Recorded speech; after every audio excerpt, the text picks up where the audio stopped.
আচ্ছা, আমাকে কি দেখা যায়? জি ভাইয়া। কথা শোনা যায়?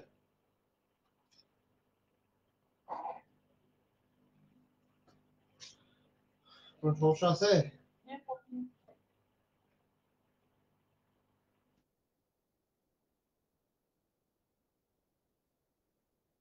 ফাইন, আলোচনা শুরু করে দিই।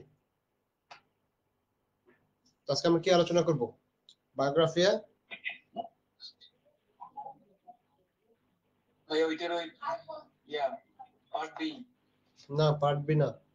পার্ট বি গুলো আমরা পরে আলোচনা করব। পার্ট বি তো ম্যাক্সিমামই খালি পয়েটিক্স আলোচনা হয়েছে, তাছাড়া আলোচনা হয়নি। কিন্তু পার্ট বি গুলো পরে আলোচনা করব আমরা। আর হচ্ছে আজকে বায়োগ্রাফিয়া লিটারেরিয়া আলোচনা করব। তো লাস্ট আপনাদের এটাই আছে। তো আপনারা সবাই জানেন, হয়তো অবগত রয়েছেন যে বায়োগ্রাফিয়া লিটারেরিয়া কে লিখেছেন? এস.টি. Coleridge, Samuel Taylor Coleridge. পরীক্ষার হলে অবশ্যই এস.টি. কলেরিস লিখবেন না, অবশ্যই লিখবেন Samuel Taylor Coleridge. Okay, Samuel Taylor Coleridge. তো এটা হচ্ছে এই বায়োগ্রাফিয়া লিটারেরিয়া একটি ক্রিটিসিজম মূলক গ্রন্থ। সাথে এখানে আরেকটা বিষয় রয়েছে যে এই গ্রন্থের মধ্যে বেশ কিছু ভাগ রয়েছে, দুইটা ভাগে ভাগ করা হয়। তো এটা আগে আসলে ফুল টাইটেল কি সেটা আমরা একটু জানি। ফুল টাইটেল কি এটা কে বলতে পারবে?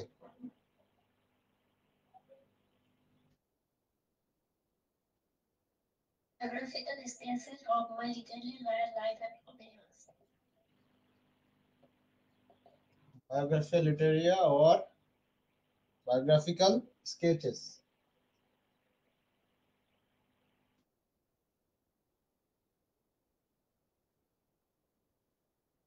Sketches of my literary life and opinions.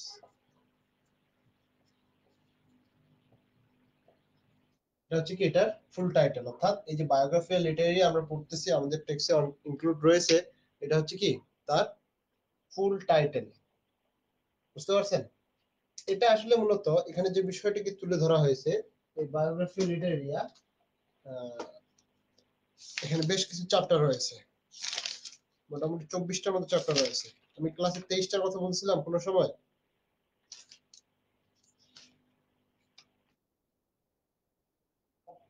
তেইশটাই তো বোঝা যায়। 23টা না 24টা?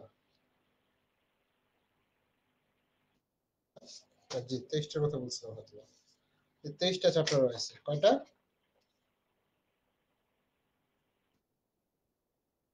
চ্যাপ্টার রয়েছে 23টা, দুইটা ভলিউমে বিভক্ত।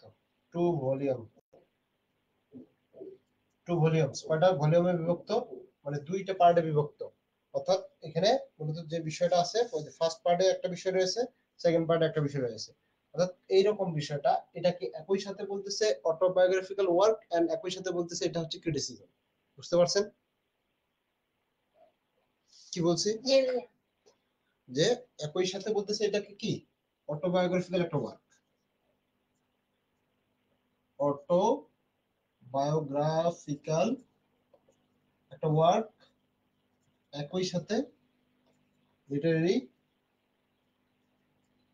ক্রিটিসিজম। কেন এটাকে বলা হচ্ছে? কারণটা হলো যে এখানে যে ফার্স্ট পার্টটা রয়েছে বা প্রথম 8টা, 1 থেকে 8 পর্যন্ত, মূলত এখানে মূলত যে বিষয়গুলো রয়েছে, about his life, about his life, তার জীবন সম্পর্কে আছে, তার এডুকেশন সম্পর্কে আছে, তার এডুকেশন সম্পর্কে আছে, তার লিটারি জার্নি সম্পর্কে আছে, তার লিটারি জার্নি সম্পর্কে রয়েছে। তাহলে এই যে 23টা পার্ট, আমাদের 23টা পার্টে কিন্তু চ্যাপ্টার মধ্যে ইনক্লুড নাই। তারপর হচ্ছে 9 থেকে 23, মূলত এখানে তাহলে কি রয়েছে? এখানে মূলত রয়েছে যে ডিসকাসেস অ্যাবাউট পোয়েট্রি, পোয়েট্রি সম্পর্কে আলোচনা করছেন তিনি, ইমাজিনেশন,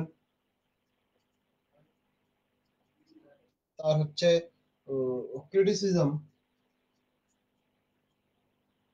তার হচ্ছে জার্মান ফিলোসফি,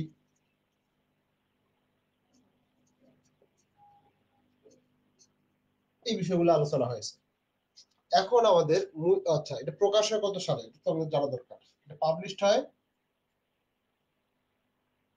1817 সালে। 1817 সালে। এখানে আমাদের যে চ্যাপ্টার গুলো ইনক্লুড রয়েছে, 3টে চ্যাপ্টার ইনক্লুড রয়েছে, অর্থাৎ আমাদের যে সিলেবাসটা রয়েছে, সিলেবাস মধ্যে 3টে চ্যাপ্টার রয়েছে। কত কত? 4, 14, 17। এই 3টা চ্যাপ্টার, এই 3টি চ্যাপ্টার আমাদের সিলেবাসের মধ্যে ইনক্লুড রয়েছে। এই 3টি চ্যাপ্টার নিয়ে মূলত আমরা আলোচনা করব। ওকে,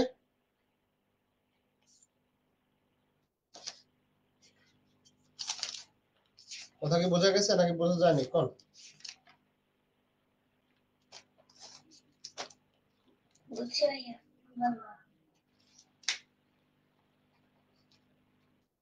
সবাই লিখছেন এগুলা? পরীক্ষা দিমু, দিলাম।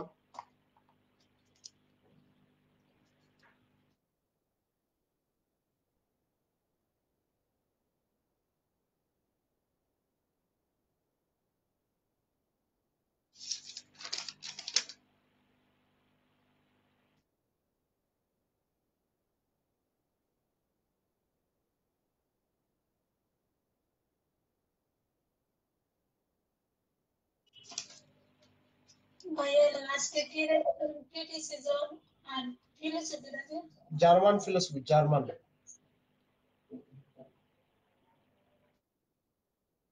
হয়েছে সবার? জি ভাইয়া।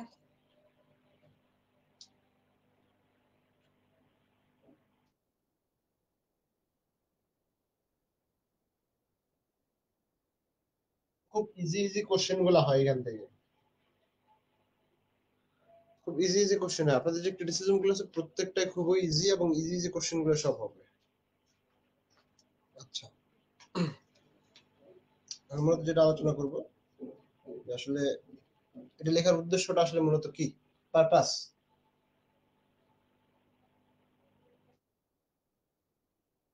পারপাস, উদ্দেশ্যটা আসলে মূলত কি? তো প্রথম দিকেই বলছি যে কলেরিজের কি শুরুর দিকে তার লাইফ নিয়ে কথা বলছে, সে কিভাবে একজন রাইটার, অর্থাৎ কলেরিজ লাইফ, পুরা যে আমাদের যে পুরো এই বায়োগ্রাফি লিটারিয়া রয়েছে, এই বায়োগ্রাফি লিটারিয়ার উপরে ভিত্তি করে যে কথাগুলো আর কি, পুরোটার উপর ভিত্তি করে সে কথাগুলো বলতেছি। আচ্ছা, কলেরিজ life as a writer, as a writer, অর্থাৎ কলেরিজের যে জীবন আছে as a writer হিসেবে এখানে তুলে ধরা হয়েছে। কি এখানে কি বলছেন তিনি? কলেরিজ tells the story how he became a poet and thinker. পরবর্তীতে he shares his, কথা যদি না বুঝতে পারেন অবশ্যই বলবেন। He shared his personal experience,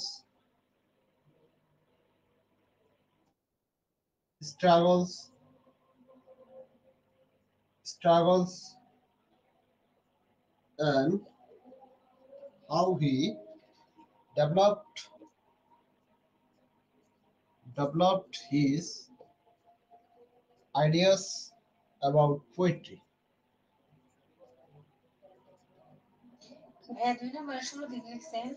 He share he sh- oh sorry he share he shares his personal experiences, অর্থাৎ তার ব্যক্তিগত যে অভিজ্ঞতা রয়েছে সেটা তিনি এখানে শেয়ার করেন। কোথায়? এই বায়োগ্রাফি লিটারিয়ার মধ্যে। তার যে সংগ্রাম, his struggles, এবং how he developed his ideas, তিনি কিভাবে আসলে পোয়েট্রির মধ্যে তার যে ধারণাগুলো রয়েছে এটা কিভাবে আসলে বিকশিত করেন, এই বিষয়গুলা তিনি কলেরিজ লাইফ অ্যাজ আ রাইটার এগুলা তিনি আসলে এখানে আলোচনা করেছেন। কোথায়? বায়োগ্রাফিয়া লিটারিয়ার মধ্যে। আমি কি বুঝাইতে পারছি ব্যাপারটা? সবাই বুঝতে পারছেন? জি ভাইয়া।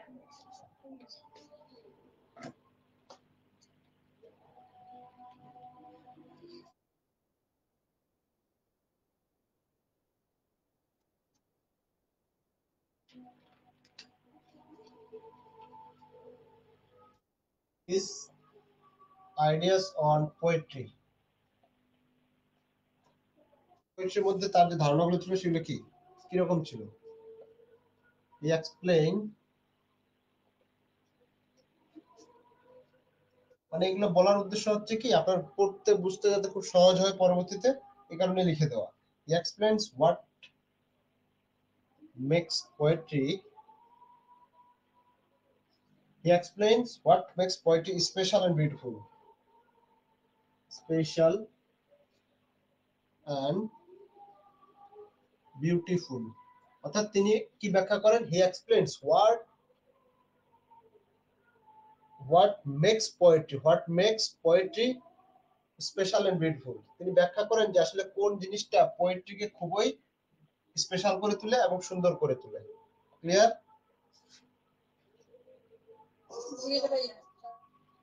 এবং তিনি বিশ্বাস করেন, he believes that poetry should be full of emotion and imagination. Emotion and imagination. অর্থাৎ এখানে বলতেছে কি he believes that poetry should be full of emotion and imagination. অর্থাৎ পরিপূর্ণ ফুল থাকবে, কিসে পরিপূর্ণ থাকবে? ইমোশন এবং ইমাজিনেশন। যে তিনি বিশ্বাস করেন পোয়েট্রির উচিত কিরকমটা হওয়া উচিত? ফুল ইমোশন থাকবে এবং ফুল ইমাজিনেশন থাকবে। ক্লিয়ার?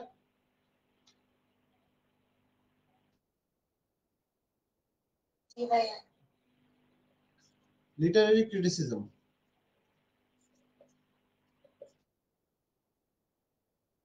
লিটারারি ক্রিটিসিজম, আচ্ছা, লিটারারি ক্রিটিসিজমের মধ্যে কি?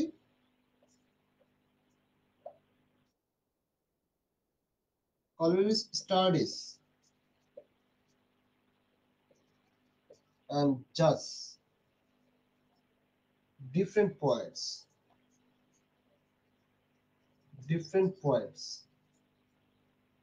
কলেজ স্টাডিজ চর্চা করে এবং বিচার করে ডিফারেন্ট পয়েন্টস, অর্থাৎ বিভিন্ন বিভিন্ন যে কবিরা রয়েছে ভিন্ন ভিন্ন, and their work.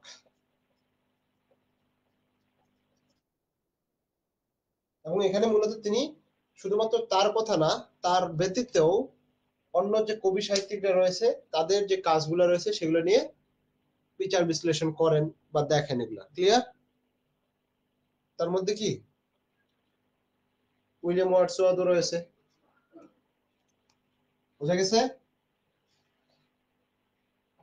জি ভাইয়া। ইন্টারেস্টিং বিষয়ের দিকে আসবো এখন, এগুলো জাস্ট ইনফরমেশন আপনাদেরকে দেওয়া।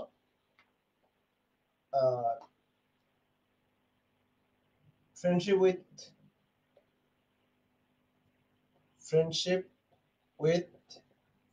Wordsworth.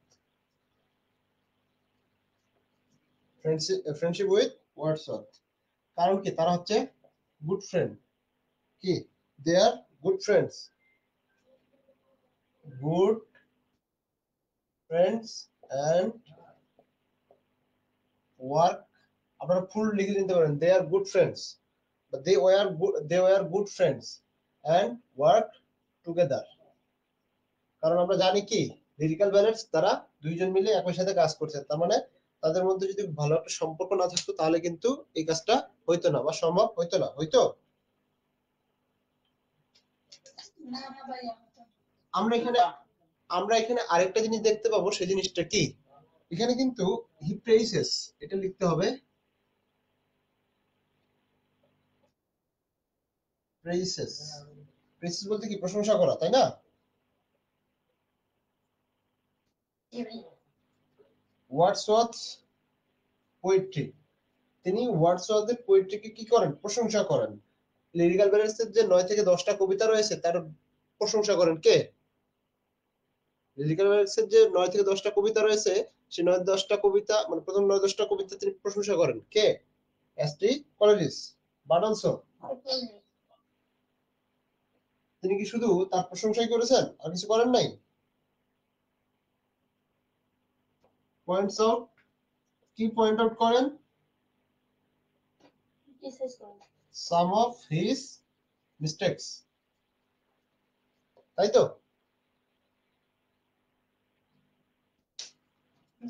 Some of his mistakes, অর্থাৎ বিষয়টা দেখেন একটু, যে এখানে তার কবিতার প্রশংসাও করেছেন এবং তার কবিতার সমালোচনাও করেছেন। বুঝতে পারছেন? ওভারঅল যে বিষয়গুলো লিখে দিলাম, এই বিষয়গুলোই আসলে এই বায়োগ্রাফি লিটারেচারের মধ্যে রয়েছে। জার্মান ফিলোসফির ঘটনাটা শুনতে চান? জি ভাইয়া। কিভাবে আসলে মূলত জার্মান ফিলোসফি বায়োগ্রাফি লিটারেচারের উপর প্রভাব পড়ে? জি ভাইয়া বলেন। আচ্ছা, বলবো না লিখে দিব? ভাইয়া বলেন সাথে। আচ্ছা আমি বলতেছি, আপনি যদি লেখার প্রয়োজন মনে করেন লিখেন।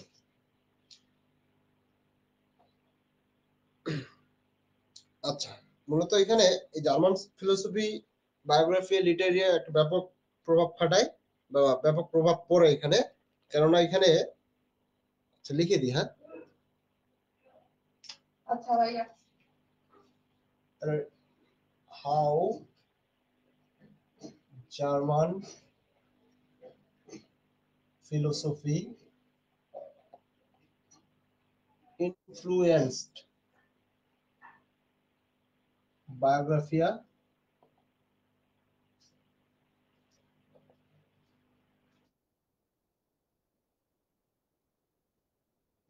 লিটারেচার, কিভাবে আসলে জার্মান ফিলোসফি কি বায়োগ্রাফি লিটারেচারের উপরে প্রভাব পড়ে। ওকে, ফিলোসফি পড়াটা কি ভাইয়া? Influence, influenced. Coleridge was very interested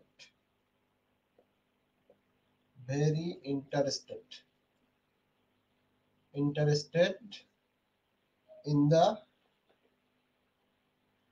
the ideas of German philosopher.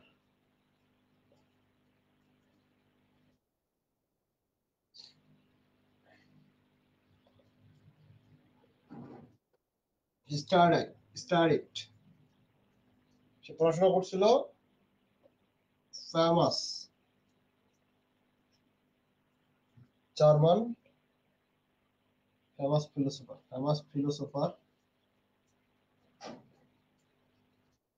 Philosopher like কাদের? এই যে ইমানুয়েল ইমানুয়েল ইমানুয়েল ক্যান্ট। এই ইমানুয়েল ক্যান্ট হচ্ছেন একজন জার্মান ফিলোসোফার। ইমানুয়েল ক্যান্ট হচ্ছে নাকি German philosopher and Friedrich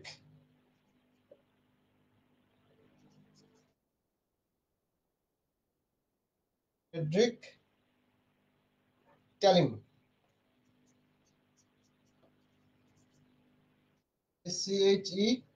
CHELLING, Friedrich Schelling Schelling Schelling. তাহলে এই যে ইমানুয়েল ক্যান্ট এবং ফ্রেডরিক ক্যালিং, এরা মূলত কারা? German philosopher. আমার কথা ক্লিয়ার শোনা যায়? জি ভাইয়া। এটার জন্য মূলত তিনি, অর্থাৎ এই জার্মান ফিলোসফি সম্পর্কে তার মনের মধ্যে একটা আগ্রহ ছিল, এ কারণে তিনি জার্মানে যান। কোথায় যান? জার্মানে যান। জার্মানে গিয়ে সেখানকার যে দার্শনিকদের লেখাগুলো রয়েছে এগুলো পড়েন এবং সেখান থেকে অনেক কিছু শিখেন। এখানে যান এবং অনেক কিছু শেখেন, এই জন্য তার এখানে ইন্টারেস্ট বেশি ছিল। এখন কি কি বিষয়গুলো ছিল, আমরা যদি এই যে ইমানুয়েল ক্যান্ট কিভাবে তাকে প্রভাবিত করলো, তার মূল বিষয়বস্তুগুলো কি, যদি এটা আমরা জানি তাহলে আমাদের কাছে আরো সহজ হবে। ওকে, তাহলে Kant influence, Kant influence, Kant, Immanuel Kant তিনি আসলে কিভাবে তাকে প্রভাবিত করলো এটা যদি আমরা দেখি এখন, যে can believe that, can't believe that, কত দূর যাবে, দুটো লাইন যাবে, our mind plays a big role in understanding the world, understanding the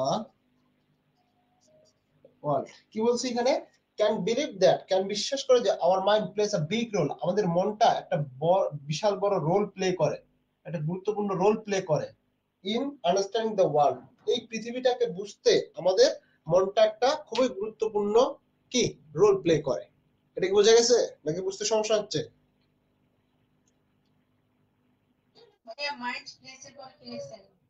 a big role, a big role. আমার কথা শুনতে পাচ্ছেন কিনা সেটা বলেন। লিসেনিং পাওয়ার ভালো করেন, লিসেনিং, কথা শুনে লেখার চেষ্টা করেন, দেখে দেখে লেখার চেষ্টা বাদ দেন, কথা শুনে লেখার চেষ্টা করেন। আমি কখনো লিখে মানে দেখে দেখে লিখতাম না, আমি লিখতাম হচ্ছে শুনে শুনে। এতে করে আপনার মাঝে মধ্যে একটা স্পেলিং ভুল হবে, যখন আপনি ওটা পরের বার পড়তে যাবেন যে এখানে এই স্পেলিংটা মনে হচ্ছে ভুল আছে, আমার মনে হচ্ছে ভুল হয়েছে, সেক্ষেত্রে সেটা আপনি যখন কারেকশন করবেন সেটা আপনার মাথায় থাকবে। আর যদি আপনি দেখে দেখে লিখেন তার মানে আপনার কাছে কোনো ভুল নাই, সেক্ষেত্রে আপনি ওটা রিভিশনও করবেন না। সুবিধা রয়েছে, সুযোগ সুবিধা রয়েছে, বেনিফিট রয়েছে। আচ্ছা, যেটা বলতেছিলাম যে ক্যান্ট এখানে বিশ্বাস করে যে আওয়ার মাইন্ড, আমাদের যে মনটা রয়েছে এটা হচ্ছে একটা গুরুত্বপূর্ণ রোল প্লে করে কিসের জন্য, আন্ডারস্ট্যান্ডিং দ্য ওয়ার্ল্ড। আমাদের মনটা যদি আসলে পৃথিবীটাকে না বোঝে তাহলে কিন্তু কোনো কিছুই সম্ভব না, বা আপনি কোনো কিছু তৈরি করতে পারবেন না, বা আপনি কোনো কিছু বুঝতে পারবেন না, বা আপনার কোনো ফিলিংস বা ইমোশন কোনো কিছুই কাজ করবে না, তাই তো?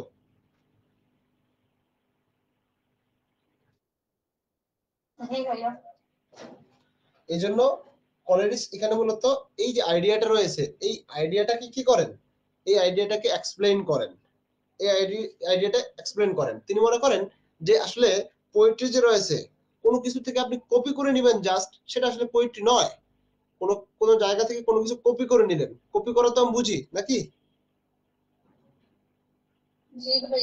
কোনো কিছু কোনো জায়গা থেকে আপনি এটাকে কপি না করে, এই যে কবি সাহিত্যিক যারা রয়েছে এটা আসবে কোথা থেকে, তাদের মন থেকে আসবে এবং তাদের ইমাজিনেশন থেকে আসবে। এই জিনিসটাই মূলত অ্যাপ্লাই করেন আমাদেরকে এই এসটি কলেরিস। বোঝা গেছে ব্যাপারটা? আচ্ছা, যদি আমরা এক্সাম্পল হিসেবে ব্যবহার করি যে আসলে এই যে আমরা কুবলা খান পড়ছি কিনা তার,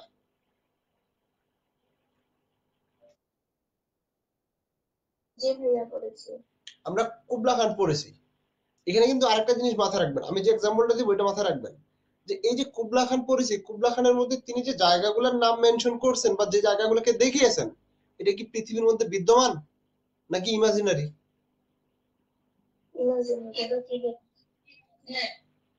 তাহলে যে জায়গাগুলা মেনশন করা হয়েছে বা যে জায়গাগুলোকে দেখিয়েছেন, যে জায়গাগুলো ফুটিয়ে তুলেছেন তিনি, সেগুলো কিন্তু কি কল্পনার মাধ্যমে তিনি সৃষ্টি করেছেন। এগুলো কি আদৌ বিদ্যমান রয়েছে? এটা কিন্তু আদৌ বিদ্যমান নেই, কিন্তু তিনি সেভাবে সৃষ্টি করছেন। মানুষজন তারপর কি করতেছে, এর মধ্যে কানেকশন খুঁজে পাচ্ছে, মানে হ্যাঁ এই জায়গাটা আছে, সে একটা কল্পনার মধ্যে চলে যাচ্ছে, সে রিয়ালাইজ করতে পারতেছে। ব্যাপারটা কি বুঝতে পারছেন আমি যেটা বোঝাতে চাচ্ছি আপনাদের? আসলে এই একমাত্র কবিদের দ্বারাই সম্ভব এটা করা, কবিরাই এটা করতে পারতেছে। এই এমন একটা ইমাজিনারি প্লেস বা এমন একটা ইমাজিনারি থিং তুলে ধরবে আমাদের সামনে, আমরা সেটার সাথে আমাদের ইমোশনের সাথে সেটাকে কানেক্ট করে ফেলবো এবং আমরা সেটাকে বিশ্বাস করতে থাকবো যে হ্যাঁ এরকম মনে একটা জায়গা রয়েছে, বা আমরাও কল্পনার মধ্যে সেই জায়গাটায় চলে যাব। অর্থাৎ তাহলে কবিতাটি আপনার মনের সাথে, আপনার ফিলিংস এর সাথে, আপনার ইমোশনের সাথে কি কানেক্টেড অর নট কানেক্টেড?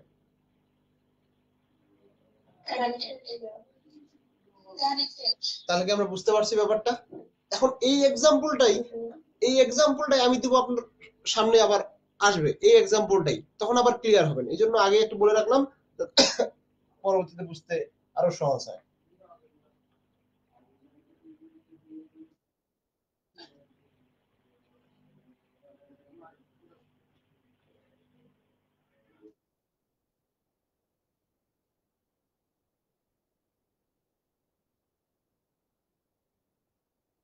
আচ্ছা,